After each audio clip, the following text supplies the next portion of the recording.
In the small, sleepy town of Hawthorne, nestled in the heart of the United States, the local college stands as the center of community life. With a population of just a few thousand inhabitants, everyone knows everyone, and secrets, no matter how well kept, have a peculiar way of coming to light. The campus, with its classically architectural buildings and well-kept gardens, exudes a tranquility that contrasts with what is about to happen behind its walls. Dr. Michael Anderson, professor of literature at the college, is one of the most respected members of the faculty. He is in his 40s and is known not only for his vast literary knowledge, but also for the charisma that attracts students and colleagues. Michael has a unique ability to make each class an immersive experience, making his students fall in love with literature just like he did. His marriage to Emily, a kind and discreet woman, was once an example of unity in the small community. However, over the years, the flame between them began to fade. Although they still share the same house, the emotional distance between the two becomes increasingly evident, something that Emily feels but cannot explain. It is in this context that Sarah Collins emerges, a 22-year-old girl, determined to excel in her studies and achieve academic success. Intelligent, ambitious, and with a sparkle in her eye that catches attention, Sarah quickly becomes close to Dr. Anderson. What begins as an academic relationship, with Sarah seeking career advice and guidance for her research, soon turns into something deeper. Michael, feeling emotionally helpless at home, sees Sarah as a source of rejuvenation, someone who makes him feel alive again. And for Sarah, Michael represents not just an authority figure, but also a mentor and, before long, something more intimate. At the same time, the college's director, Elizabeth Harper, exercises her authority with an iron fist. A middle-aged woman, Elizabeth is known for her almost obsessive dedication to her work and the rigidity with which she governs the institution. But what few know is that, behind this facade of impeccable professionalism, Elizabeth maintains an extramarital relationship with Michael Anderson. The case is kept completely secret, but for Elizabeth, the professor represents an escape from her monotonous life and a forbidden pleasure that she is not willing to give up. As time passes, tension begins to hang in the air. Michael finds himself increasingly entangled in his own choices. On the one hand, he has his wife, Emily, whom, despite everything, he still respects and tries to keep up appearances. On the other, he is divided between the attentions of Sarah and Elizabeth, two women who, each in their own way, pull him in opposite directions. Meanwhile, Emily begins to realize that something is deeply wrong. Small signs, such as Michael's increasingly frequent absence from home and his change in behavior, make her suspicions increase. She feels like she's losing her husband to someone else, but she still can't put her finger on what exactly is going on. The plot, like a knot that slowly tightens, begins to take on darker contours. Michael is trapped in a moral and emotional dilemma. Elizabeth, in turn, begins to suspect the closeness between him and Sarah, which awakens in her a jealousy that she had never felt before. Sarah, young and inexperienced, sees in Michael the possibility of something more than just academic guidance. The three lives, intertwined by desire, insecurity, and betrayal, are about to collide in a way no one could predict. The peaceful college environment hides dark secrets, and as these secrets begin to reveal themselves, the masks each character wears begin to slip. The tension grows every day, and the quiet atmosphere of the small university town begins to fill with murmurs and speculation. Nothing stays hidden forever, and what is about to happen in Hawthorne will forever change the lives of its inhabitants. This plot, marked by passion, jealousy, and reckless choices, will not leave anyone unscathed. And as the watchful eyes of the small community watch, a tragedy is unfolding, fueled by the deepest desires and human weaknesses. The truth, always willing to emerge, brings with it consequences that will be felt by everyone. The city will never be the same, and the fates of Michael, Sarah, Elizabeth, and Emily will be decided by their actions and the truths that finally come to light. The relationship between Professor Michael Anderson and student Sarah Collins began discreetly, almost imperceptibly in the eyes of the academic community. What was initially just an exchange of glances and innocent conversations soon evolved into something deeper, fueled by loneliness and repressed desire. Sarah, a young woman of just 22, found herself captivated by Anderson's charm and intelligence, seeing in him not just a mentor, but a figure of power and protection. To her, Anderson was more than a teacher. He represented a world of possibilities, a way out of his monotonous life full of uncertainty. Michael, in turn, felt invigorated by Sarah's presence. Her youth and enthusiasm were a breath of life amid his worn-out routine and crumbling marriage to Emily. As the relationship between the two became more intense, the secret that initially excited them began to become a burden. Michael and Sarah began to meet in increasingly remote locations, away from prying eyes. Each touch, each whispered word, brought to the surface a mixture of guilt and pleasure, which involved them in an increasingly complex web. However, no matter how much they tried to hide it, Anderson's behavior began to change, which did not go unnoticed by Elizabeth Harper, the college's director. Elizabeth, who also maintained a secret relationship with Anderson, began to notice the growing closeness between him and Sarah. Her intuition, sharpened by experience and possessiveness, warned her that something was wrong. Confronted by growing suspicion, Elizabeth decided to question Anderson directly. In a meeting marked by tension and distrust, she pressured him to reveal the truth about his relationship with Sarah. Michael, a master in manipulation and aware of the risks he was taking, denied any involvement beyond the professional.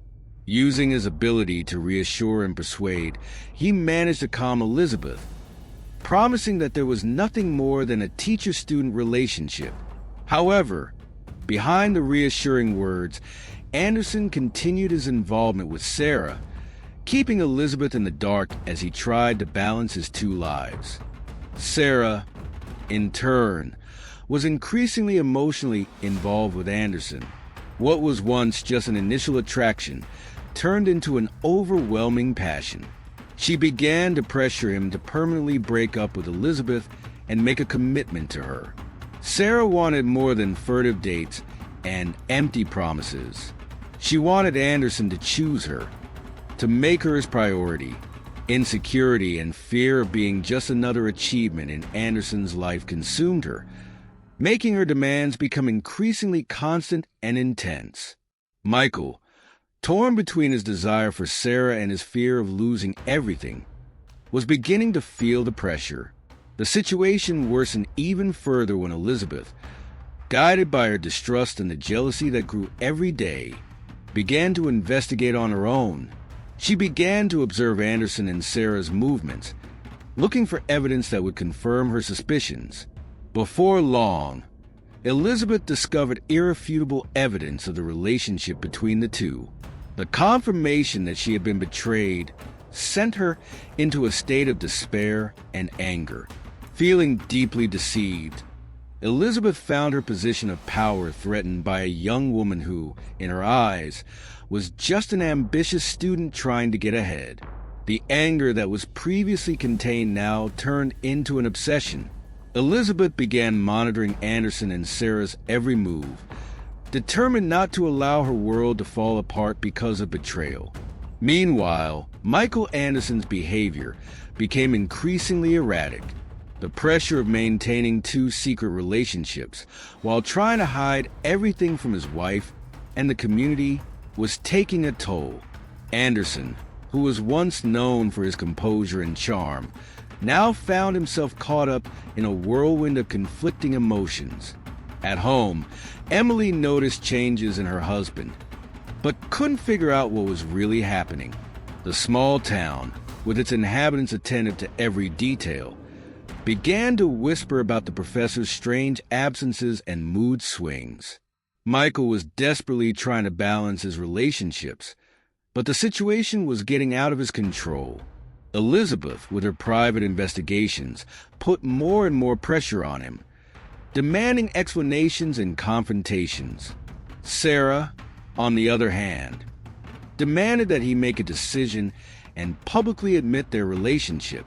And in the midst of all this, Emily began to suspect that her husband was hiding something deeper than just tiredness from work. What had started as a secret and exciting attraction had now turned into a web of lies and manipulations. Michael's every decision seemed to lead him to a dead end, where the consequences of his choices were about to explode in devastating ways. The balance he was trying to maintain was fragile, and at any moment, it could collapse, bringing with it the collapse of all his relationships. The three women in his life, each driven by their own emotions and interests, were about to collide in an inevitable confrontation.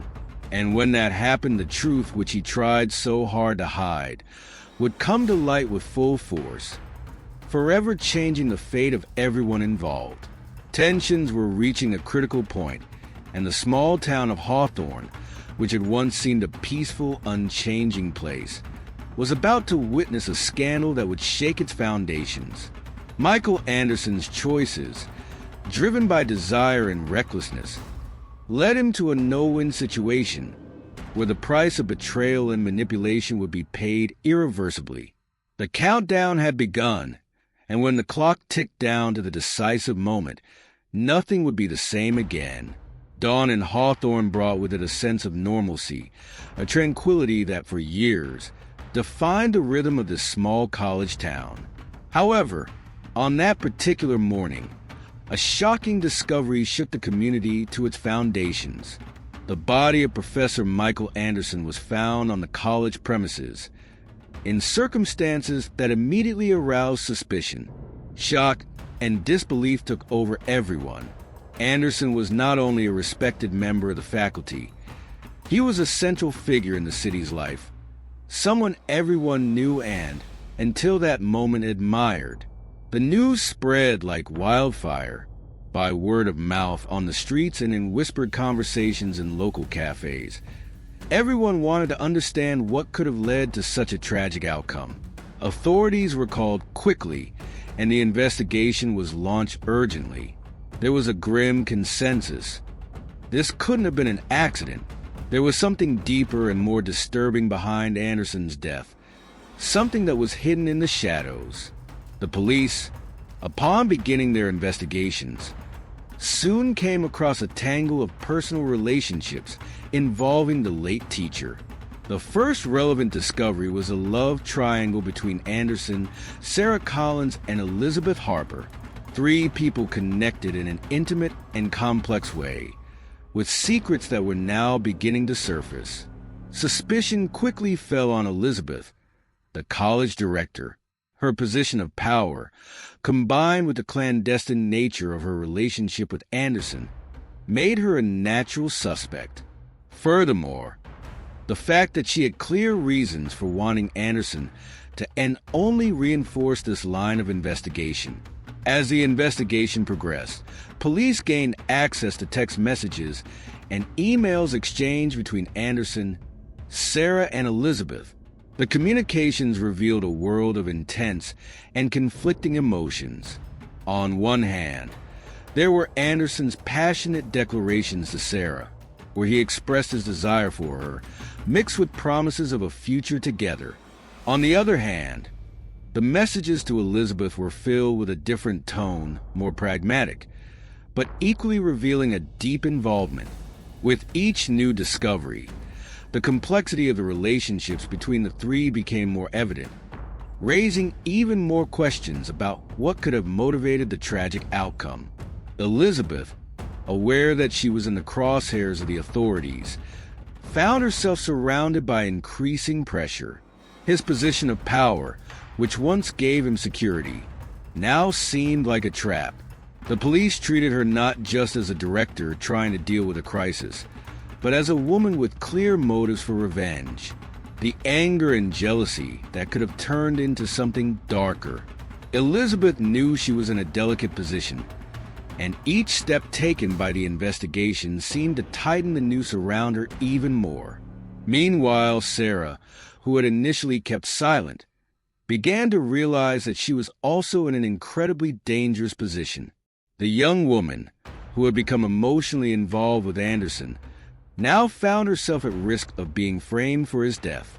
Desperate to protect herself, Sarah began to speak, but her revelations had a clear aim: to divert suspicion away from herself and onto Elizabeth. Sarah told investigators details she had previously kept secret, describing Elizabeth as a possessive and jealous woman, capable of extreme acts to maintain control over Anderson. Sarah's strategy was simple but effective. By painting Elizabeth as a desperate woman willing to do anything to get revenge on Anderson, she hoped to create a narrative convincing enough to free herself from guilt. The young student knew that the only way to escape this situation was to convince the police that Elizabeth had stronger motives and a more dangerous nature than hers. However, Sarah's revelations also raised questions. Was she telling the truth, or just trying to manipulate the situation in her favor? The investigation began to delve even deeper into the intricacies of the relationships between Anderson, Sarah, and Elizabeth.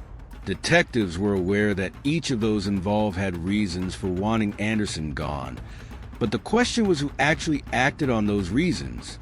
The evidence was piling up, but at the same time, the waters became increasingly murky. The lies and manipulations that came to light made the truth a slippery entity, difficult to grasp. The city, which had previously watched events unfold from afar, was now immersed in a climate of paranoia and distrust. Each new detail revealed by the investigation was like a blow, making people question everything they thought they knew about those involved. Michael Anderson's body was not just a victim of a crime. It was the epicenter of an explosion of repressed emotions, forbidden desires, and dark secrets that were unfolding before everyone's eyes. As the investigation progressed, the pressure increased. Elizabeth Harper and Sarah Collins, now enemies in a silent fight for survival, tried in every way possible to manipulate the narrative in their favor. But ultimately, the truth had a relentless way of emerging, no matter how deeply it was buried. And as the detectives got closer to unraveling the mystery, one thing became clear: no one would emerge from this story unscathed. The outcome was approaching, and when it finally arrived, the city of Hawthorne would never be the same. What was at stake was not just the resolution of a crime, but the destruction of everything that those involved knew and valued. The masks that each one wore were about to fall, revealing the true face of each character in this tragic plot. The investigation into the mysterious death of Michael Anderson, which until then had already shaken the small town of Hawthorne, was about to reach its most critical point. Pieces of the puzzle that once seemed disconnected began to fall into place, leading police to directly confront Elizabeth Harper, the college's respected dean. Investigators, armed with new evidence, finally felt ready to tighten the noose. The pressure on Elizabeth grew by the minute. The evidence against her seemed undeniable. Her threatening messages to Anderson, the trace of jealousy and possessiveness that permeated her relationship with the professor, and above all, the confirmation that she was close to the crime scene on the fateful night. When investigators called her in for further questioning, the tension in the air was palpable. The interrogation room, cold and impersonal, contrasted with the storm of emotions Elizabeth felt. She knew she was being cornered, and that the detectives were increasingly convinced of her guilt. Feeling the pressure increase, Elizabeth finally broke the silence she had maintained since the investigation began. In a voice that wavered between anger and despair, she revealed that she had, in fact, had a heated argument with Anderson on the night of his death. Her words echoed around the room as she detailed the confrontation. The argument, according to Elizabeth, began with accusations and ended in a bitter exchange of words. Michael, according to her account, had tried to end the relationship, something Elizabeth simply couldn't accept. However, she was categorical in stating that, despite the intensity of the moment, she had not injured Anderson. She insisted that she left him alone after the fight, alive, and walked away to avoid anything that could make the situation worse. However, his words, no matter how convincing they tried to be, left room for doubt, and the police knew there was still a lot to discover. As Elizabeth faced her interrogators, another line of investigation revealed a disturbing new twist. New evidence has emerged, placing Sarah Collins at the crime scene shortly before Anderson's death. This discovery drastically changed the course of investigations. If before the focus was almost exclusively on Elizabeth, now Sarah, the young student who maintained a clandestine relationship with Anderson, became a central figure in the search for the truth. This new revelation led detectives to summon Sarah for a final confrontation, where the pressures would finally explode into a confession. Sarah, realizing there was no longer any way to avoid the inevitable, admitted that she had been at the crime scene the night Anderson was found dead. Amid tears and tension, she told her version of events. According to her account, Sarah had gone to meet Anderson to try to convince him to abandon Elizabeth and stay with her. However, upon arriving, he found the teacher already injured and unconscious. Desperate, she claimed that she tried to help him, but that the situation was beyond what she could control.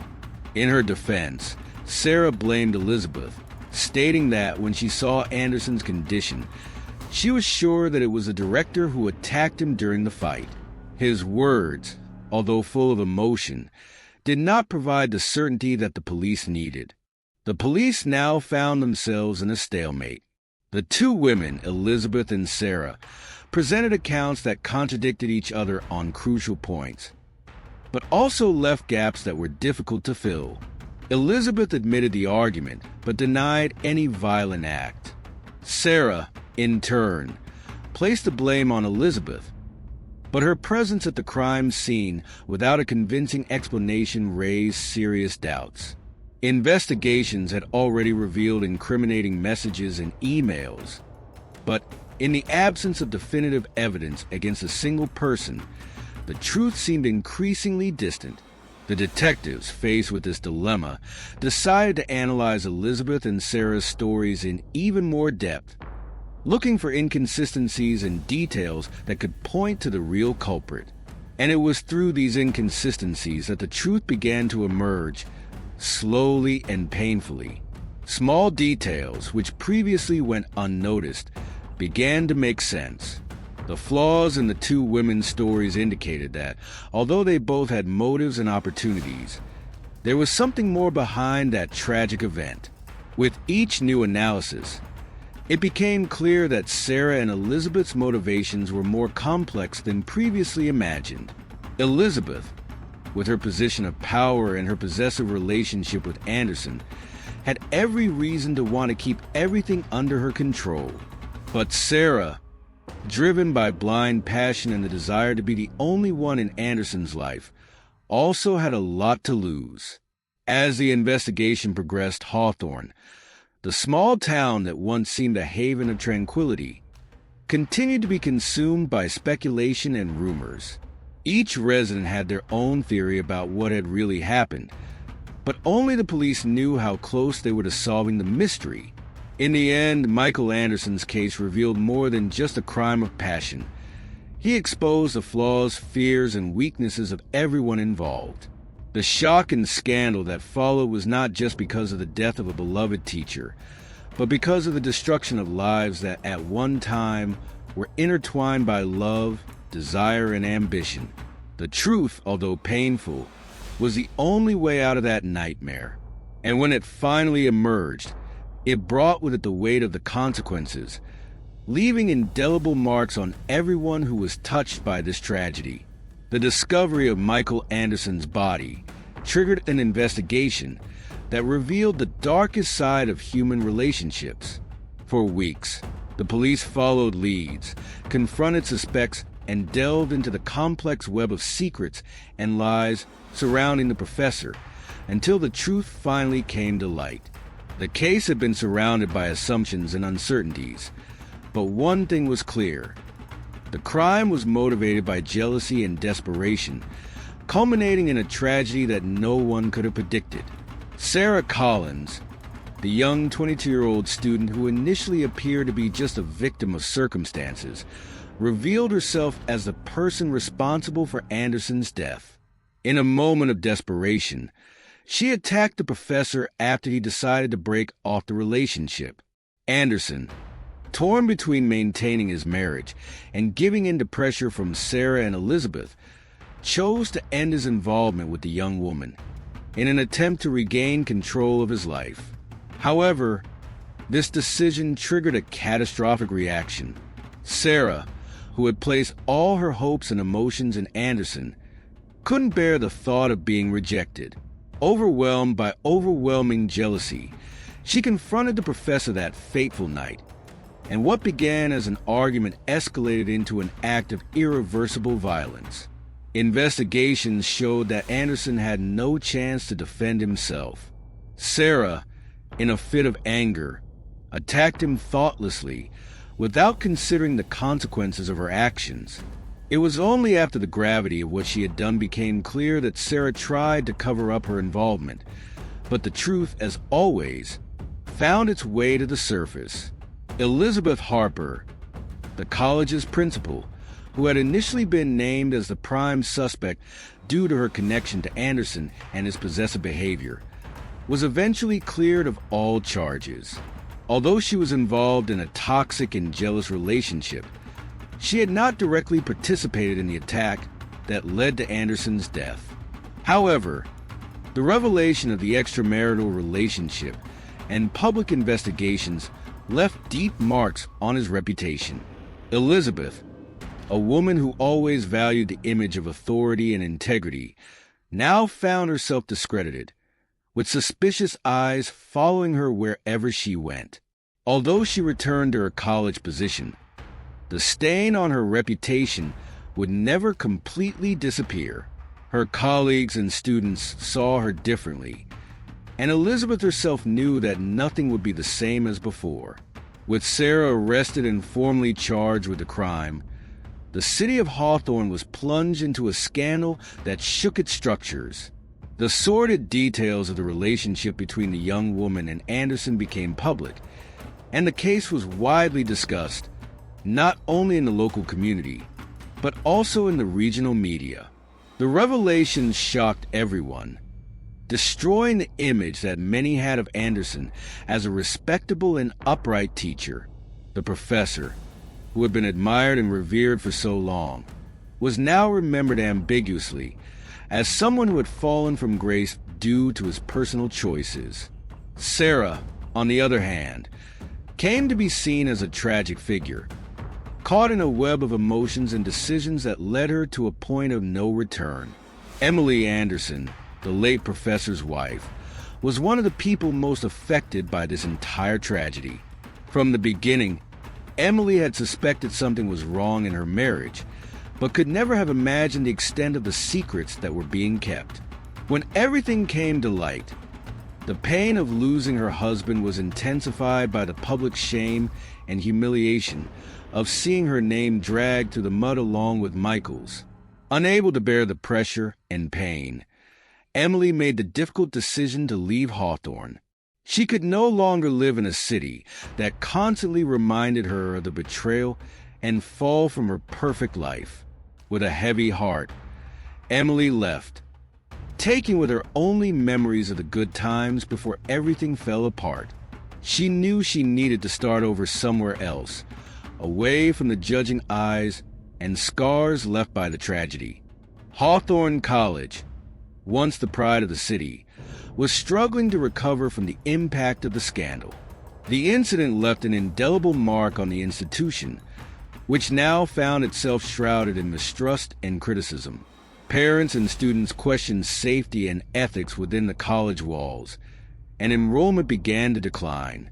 College administrators, aware of the gravity of the situation, implemented a series of changes to try to restore trust, including stricter policies on relationships between faculty and students. But despite efforts to move forward, the impact of what happened was too profound to be erased quickly. Michael Anderson's name, once synonymous with academic excellence, was now associated with scandal and tragedy. The legacy left by this sequence of events was grim. The town of Hawthorne, which once prided itself on its tranquility and community values, was now known for a crime that exposed human failings in their rawest form. The scars left on the city, the college, and the lives of everyone involved would not heal easily. What began as a simple attraction between teacher and student turned into a story of jealousy, despair, and destruction. And as the days passed and people tried to return to normalcy, the memory of that crime continued to haunt Hawthorne, reminding everyone that, behind the most respectable facades, the darkest secrets can lurk. The trial of Sarah Collins was the inevitable outcome of a tragedy that marked the small town of Hawthorne in a way no one would ever forget. When she finally found herself before the court, the young woman was far from the bright, promising student she had once been. The weight of events had transformed her, and this was evident to everyone watching the trial. The evidence presented left no doubt about her guilt. Sarah had attacked Michael Anderson in a moment of desperation, driven by an overwhelming jealousy that clouded her judgment. However, Sarah's defense was based not only on the facts, but also on the circumstances that led her to commit the crime. Her youth and inexperience, combined with the emotional manipulation to which she was subjected, were central arguments in the attempt to alleviate her sentence. The relationship with Anderson, initially filled with admiration and trust, became a dangerous game of power and control. Sarah, little by little, became entangled in an emotional web that left her vulnerable and unstable. The jury, touched by his story and the complexity of the relationships that culminated in the attack, opted for a sentence that recognized his responsibility, but also took into account the factors that influenced it. Sarah was convicted, but her sentence reflected the understanding that although she was guilty, she was also a victim of circumstances. The decision divided opinions in the city. Some believed that justice had been done, while others felt that the sentence was too lenient for what they considered such a terrible crime. Regardless of opinions, the trial marked the end of a painful chapter for Hawthorne, but it did not completely erase him from the collective memory. Elizabeth Harper, in turn, continued in her role as director of the college, but with a permanent shadow over her reputation. Although she was cleared of any direct involvement in Anderson's death, the scandal had irreparably tarnished her image. Elizabeth, who was once known for her firm stance and unquestionable authority, became a more reserved figure. She learned her lesson the hard way possible, and from that moment on, she avoided any type of personal involvement that could compromise her position. In the community, the trust they once placed in her was never the same. Looks of suspicion followed her, and whispers about her past echoed through the college halls. Elizabeth, aware that she could not reverse the damage to her reputation, adopted a more cautious and distant stance, focusing only on her professional responsibilities. The town of Hawthorne, deeply shaken by the events, began to slowly rebuild. The initial shock gave way to a period of reflection and discussion. Residents, who previously saw the college as a symbol of pride, now associated it with a scenario of manipulation and inappropriate relationships. Conversations in cafes, churches, and community meetings revolved around how such a respected institution had become the scene of such a shocking tragedy. Questions about the abuse of power and the consequences of inappropriate relationships have become recurring themes, not just at the college, but throughout the city. Hawthorne, with her deeply rooted sense of community, was forced to face uncomfortable truths about what can happen when the lines between the personal and the professional are blurred. Michael Anderson's death, although tragic, served as a harsh lesson for everyone. Her story became a warning about the dangers of power relations and how desires and emotions can lead to ruin. Anderson, a man who had everything to be remembered as an inspiring educator, was, on the contrary, remembered for the choices that led him to a path of no return. His death was not only the end of his life, but also the end of an era at the college and in the city of Hawthorne. The tragedy shed light on the need for clear boundaries and recognition of how easily power can be abused, wreaking havoc on everyone involved. In response to the scandal, Hawthorne College implemented a series of strict new policies to prevent future tragedies. The rules for interactions between teachers and students were completely reformulated, and the institution began to adopt an uncompromising stance in relation to any behavior that could be interpreted as inappropriate. Mandatory training was introduced for all employees, addressing issues of ethics, power, and emotional manipulation. The college administration knew that the only way to restore community trust was to demonstrate that they had learned from past mistakes and were committed to protecting students and faculty from similar situations. Over time, Hawthorne began to heal. The city, resilient as ever, found ways to move forward, although the scars of the tragedy remained visible. The names of Sarah Collins, Elizabeth Harper, and Michael Anderson, once associated with promise and possibility, were now remembered as symbols of a bitter lesson about the consequences of crossing dangerous boundaries. The college, determined to restore its reputation, worked tirelessly to create a safe and respectable environment, hoping that as the years passed, the tragic events that shook Hawthorne would become just a distant memory. And so, the city began to breathe easier again, aware that the past cannot be changed, but that the lessons learned from it can shape a better future. Every Hawthorne resident, upon passing through the college gates, remembered what had happened, not as a horror story, but as a constant reminder of the importance of ethics, respect, and the lines that must never be crossed. Michael Anderson's tragedy served, after all, as a dark beacon, lighting the way for those who remained and for all who would come after.